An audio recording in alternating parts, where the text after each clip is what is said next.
Nananaginip tayo pero hindi natin maintindihan. Hindi natin maunawaan ano ang kahilingan, ano ang kagustuhan ng Diyos. Kaya minsan, mali ang inaasahan, mali ang direksyon, mali ang interpretasyon.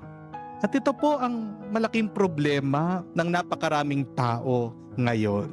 Hindi natin nauunawaan minsan ang panaginip na gusto ng Diyos para sa atin.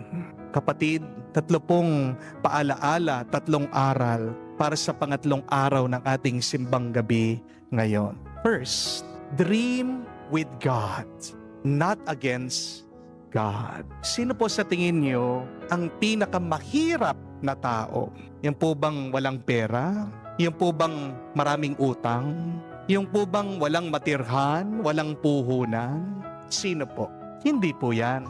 Sino ang talagang mahirap? Sila po yung walang pangarap. Amen? Remember that, my dear friends. A poor man is not a man without money. A poor man is a man without dreams. Kapag wala kang pangarap, kahit na may pera ka, hina ang iyong loob. Mababa ang kumpiyansa mo at lumiliit ang mundo mo. Pero kapag meron kang pangarap sa buhay, lalong-lalo na kung ito ay pinapangarap ng Diyos para sa iyo, lumalawak ang iyong mundo. Tumitibay ang tapang mo at lumalakas ang loob mo.